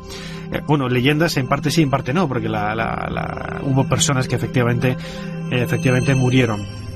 Lo que sucede es que luego se intentó dar una vuelta de tuerca a la historia de la supuesta momia que viajó en el Titanic, y hay una leyenda muy muy curiosa que habla de que efectivamente esta tapa de ataúd con la momia llegó a Nueva York. Nueva York embarcó en otro barco que también sufrió un desastre, etcétera. Hay una serie de causa-efecto en diferentes viajes transoceánicos, en diferentes también barcos que consiguieron crear una grandísima bola de nieve que en la mayor parte de sus términos es toda una tradición, una leyenda, pero que tiene su trasfondo histórico, su parte de verdad en esa idea inicial de que se quisiera trasladar a Nueva York a través del Titanic la tapa de este sarcófago. O sea, Nacho, que también en la historia hay leyendas urbanas de la propia historia, mitos que se retroalimentan, que empiezan a crecer y que ya son difíciles de saber dónde está la verdad.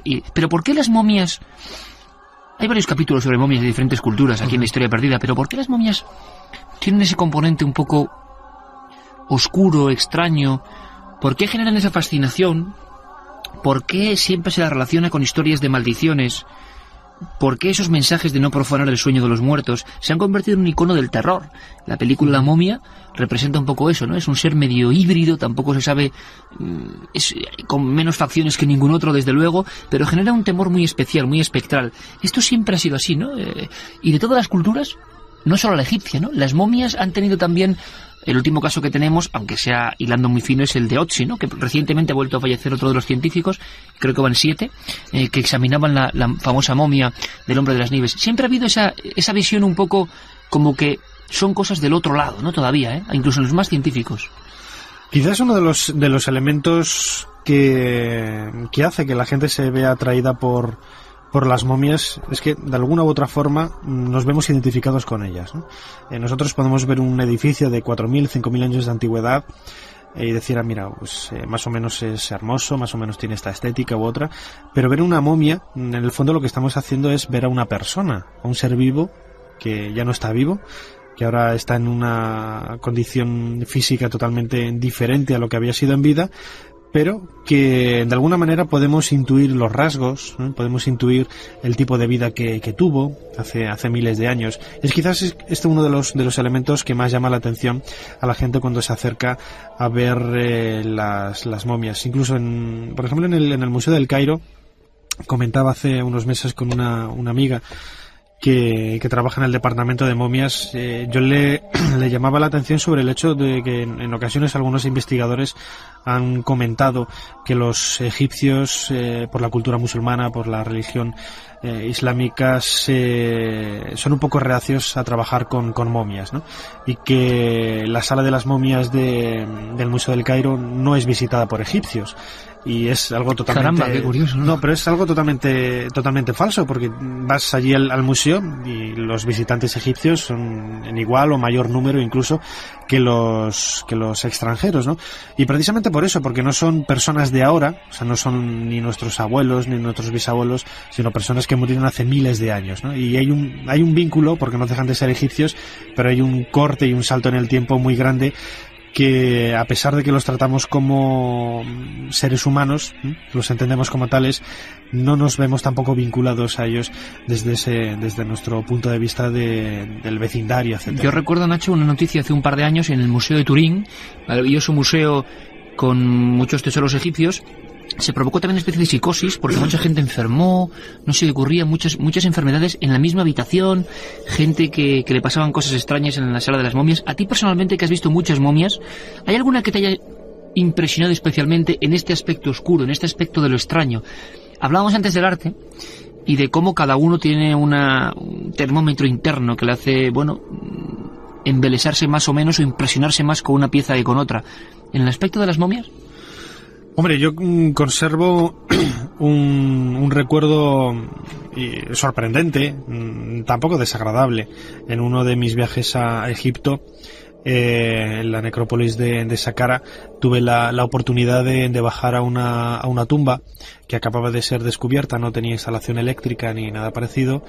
Y en la cámara subterránea acababan de descubrir los restos funerarios del inquilino, ¿no? Era un noble de la quinta dinastía.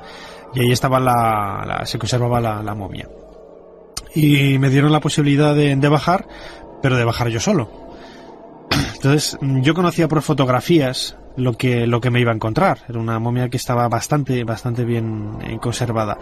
Todo esto sin luz. Todo esto sin luz. Lógicamente bajé con una linterna. Y Y una vez que te topas con él, en esa mezcla de miedo y respeto, pues sientes un poco lo que comentábamos ahora, ¿no?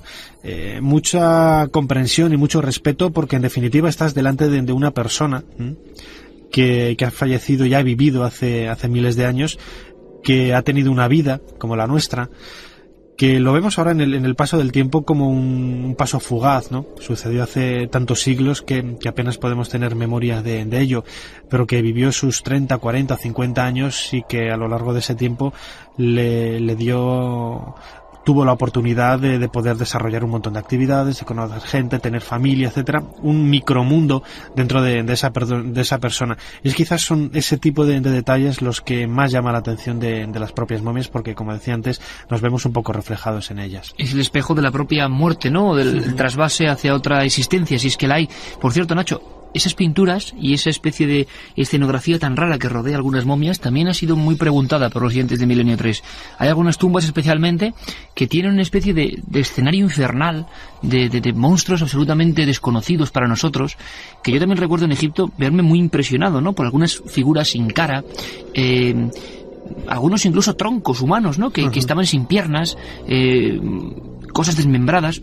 Recuerdo que recientemente, además, y compartía contigo programa, nuestro querido compañero Juanjo Revenga hablaba de uno de los lugares que más le había impresionado a él en el mundo, que era Cerro Sechín, ¿no? En Perú, que todo eran desmembramientos, caras de niños, un brazo de repente colgando en una piedra. Esto en Egipto también ocurre, y hay algunas tumbas que bajar por ellas sin luz, como creo que hemos hecho, bueno, pues sigue enfrentándonos a un mundo tenebroso cuando menos, ¿no? No dejamos, cuando entras en una tumba, no estás dejando de entrar en el más allá. Las pinturas que cubren las paredes de las tumbas, por ejemplo, del Valle de los Reyes, la de Ramsés VI, que es la más conocida, que tiene este tipo de pinturas, pues cuentan con una descripción muy detallista de ese inframundo, de ese más allá, de ese mundo del Amduat.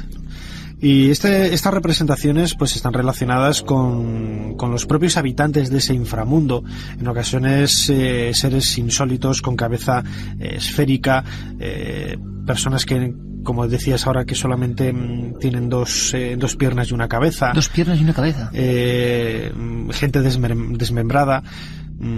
Todo este tipo de personajes entran dentro de una dinámica de pensamiento muy complejo. No hay cosa más difícil que la religión egipcia, quizás porque nos cuesta un poco entrar en ese pensamiento que es el del antiguo egipcio. Lo vemos quizás un poco con nuestra mentalidad moderna, y enseguida colgamos etiquetas de mentalidad primitiva, de cualquier tipo de calificativo. ¿Por qué los ponían, Nacho? ¿Por qué junto al muerto su último viaje iba con estas figuras? Parece un poco, en vez de poner imágenes bellas, ¿no? ¿Por qué estos seres?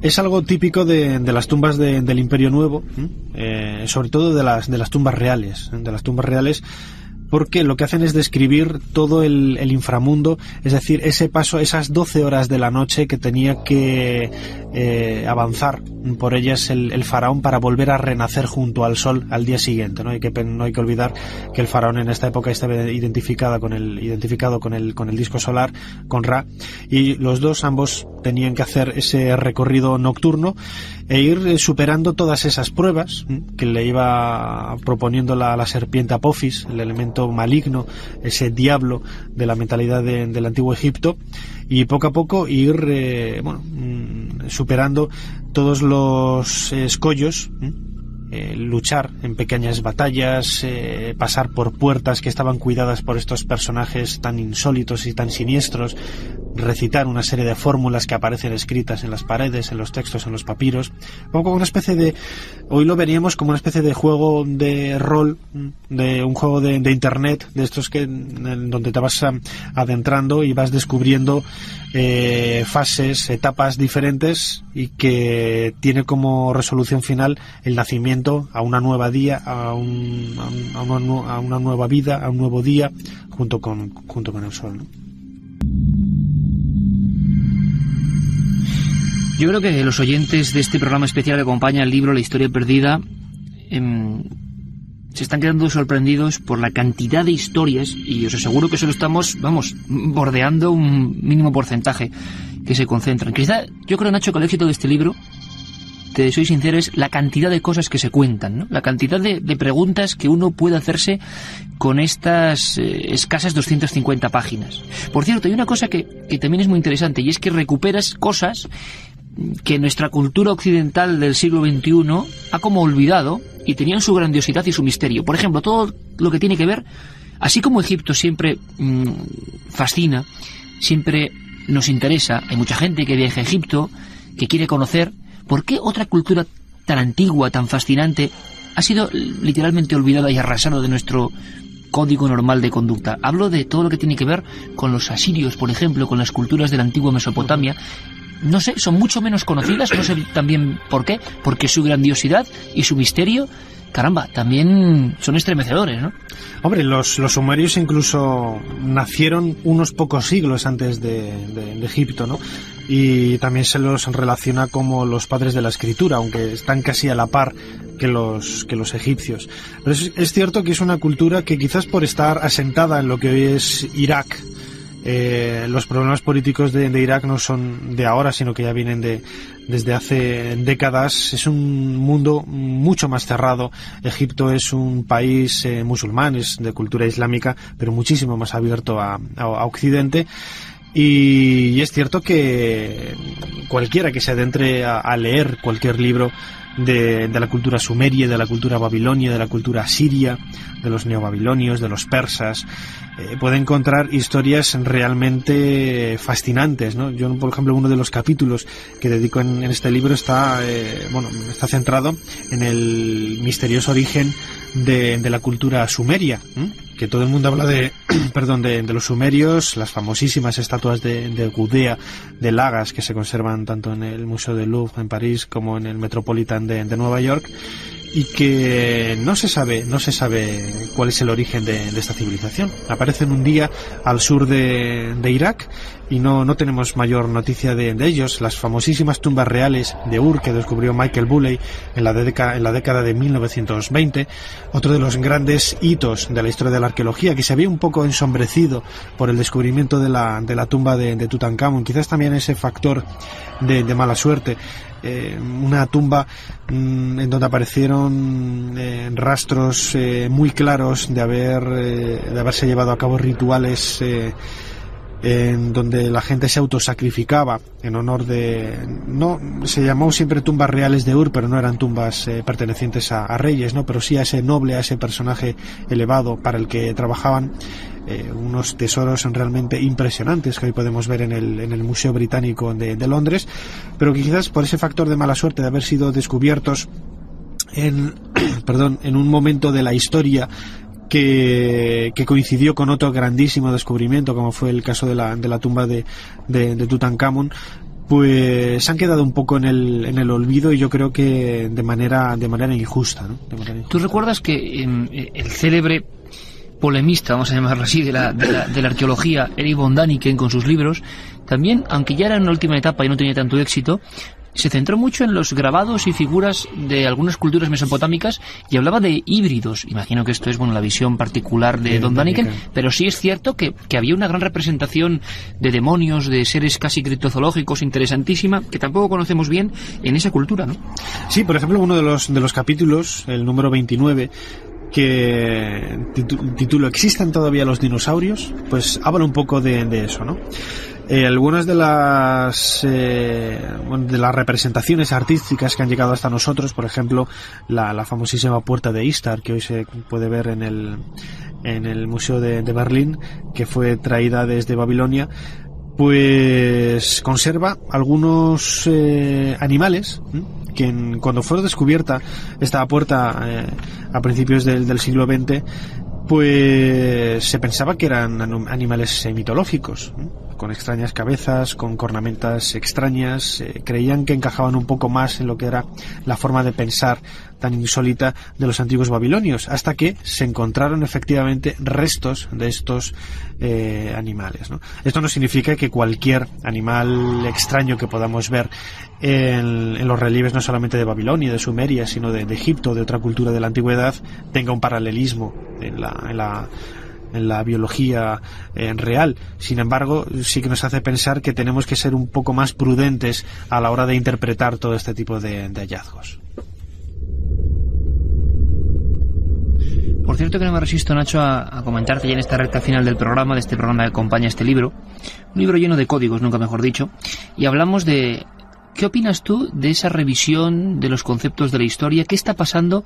Estoy seguro que si, por fortuna, realizamos muchas más aventuras como esta historia perdida, pues quizá dentro de unos años haya que hablar de algo muy extraño que ha pasado en nuestra época, y es un fenómeno literario. No solo hablamos del Código da Vinci, sino de todo lo que ha acompañado, incluyo la historia perdida de alguna manera, en este trasvase, cambio de milenio, como una visión nueva, que sé que muchos escépticos y ortodoxos, ultraortodoxos a veces de la historia, o inmovilistas, mejor dicho, pues se llevan las manos a la cabeza. Pero ¿qué está pasando para que la visión de esta historia, vamos a llamarla apócrifa, esta historia distinta, esta historia ensombrecida, haya arrasado? Es que yo creo que todavía no somos conscientes porque lo estamos viviendo. Y en estas mismas fechas vamos a seguir viviendo que uno va a las listas de ventas y estos libros sobre los misterios de Da Vinci, o sobre la María Magdalena, o sobre la otra historia, el Priorato de Sion, Evangelios apócrifos. Pero es que es un fenómeno de unos niveles que nunca se ha dado en la historia de la literatura, que es donde nosotros estamos metidos, ¿no? En el mundo de los libros. Quizás sería un capítulo para una futura historia perdida, ¿no? ¿Qué ha pasado con todo esto? ¿Por qué? ¿Tú qué crees?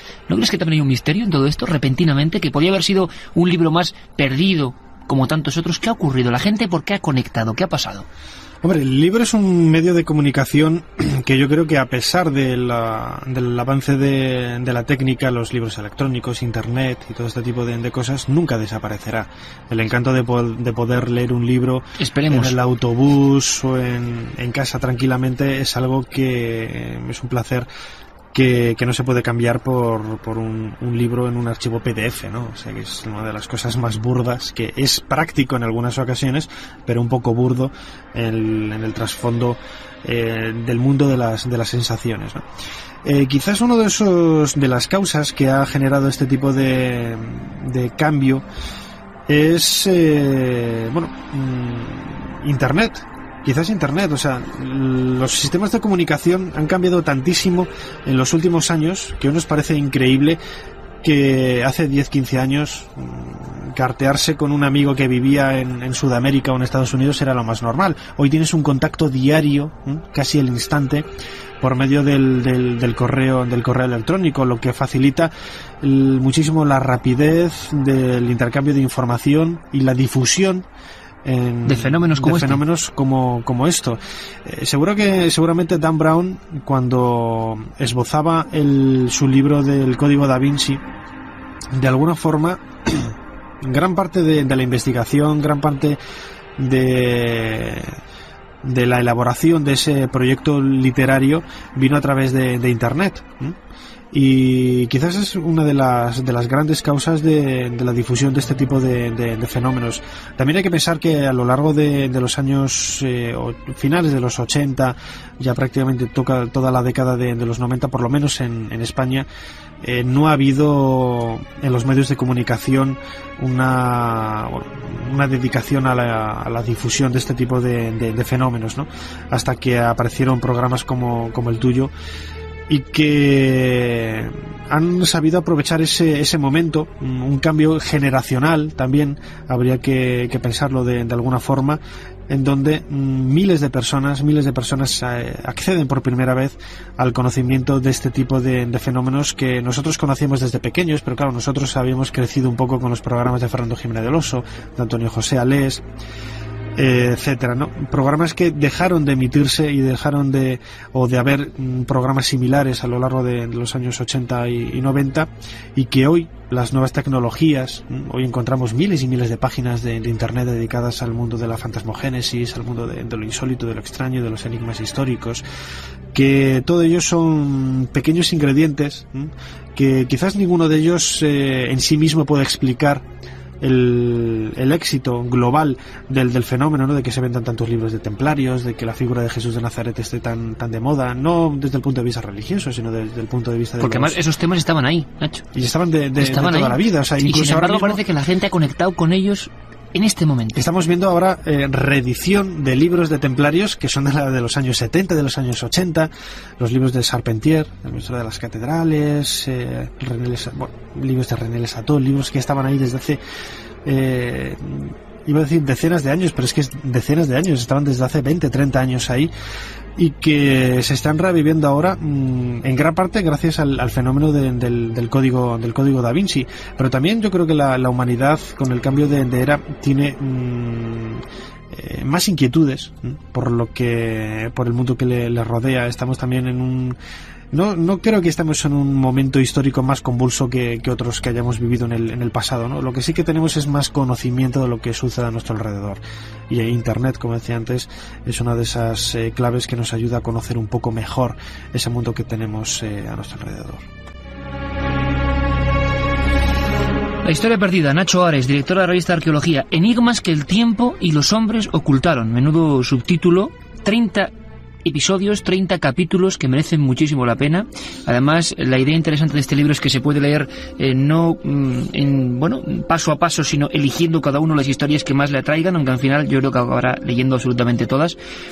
Y lo interesante que hemos querido demostrar en este programa especial es que no solo de Código Da Vinci, leen y viven los misterios de la historia, sino que hay muchos más, y es más, que algunos van naciendo, que algunos que no están aquí irán siendo, futuros materiales de investigación. Por ejemplo, sé que andas muy metido en otro personaje, que lo bonito de estas historias es pensar que personajes muy cercanos, hablábamos de Felipe II, del conde duque de Olivares, también tenían su conexión misteriosa. La princesa de Éboli, ¿no?, que está siendo una de tus últimas investigaciones y que demuestra que también hay personajes fascinantes, llenos de leyenda, de aventura, dignos de novela, dignos de investigación, y que en un futuro quizá engrosen este tipo de recopilaciones que yo creo que van camino, Nacho, de convertirse en clásicos, ¿no? Sí, la princesa de Éboli es quizás uno de esos personajes ocultos que yo siempre he tenido como hobby, y que en uno de los capítulos de esta historia perdida esbozo en apenas unas líneas a la hora de hablar del asesinato del secretario de Juan de Austria, Juan de Escobedo, ¿no? Y que es un personaje que a mí siempre me ha llamado muchísimo la atención desde el punto de vista histórico y sobre todo desde el punto de vista biográfico, y también un poco por ser el centro alrededor del cual, una especie de eje, alrededor del cual giraban un montón de personajes curiosísimos, no solamente Felipe II, sino también el secretario Antonio Pérez, del que hemos hablado también un poquito antes, ¿no? Es uno de esos personajes, grandes personajes desconocidos. Princesa Tuerta, solamente con ver el retrato y ver la imagen de esta mujer hermosísima también, uno se siente atraído, no solamente, no quizás por ver si era tuerta o no tuerta, que si era bizca o no bizca, pero es un personaje muy muy llamativo, que tiene un carisma y una personalidad realmente fascinantes. Y que merece la pena, por ejemplo, el viaje a Pastrana, donde estuvo encarcelada en vida prácticamente, ¿no? Y se ven todavía los barrotes de ese palacio. De esa habitación y de ese palacio que hace poquito ha sido reabierto al público, y que merece la pena acercarse a conocer en pleno corazón de la Alcarria este lugar, Pastrana, que conserva la esencia vital de muchos de esos secretos que todavía permanecen ocultos de la figura de la princesa de Éboli. Secretos que además ampliamos a un montón de personajes y también a nuestro propio país, ¿no? La historia perdida ha propuesto eso, yo creo que por eso ha sido acompañada del éxito, porque es un planteamiento nuevo, distinto y perfectamente asumible por cualquier persona. Este libro puede leerlo desde un chaval joven que empieza con estos temas hasta las personas que han leído ya mucho y que quieren contrastar información. Nacho, como siempre, un placer y muchos más éxitos con esta historia perdida. Muchas gracias, Iker.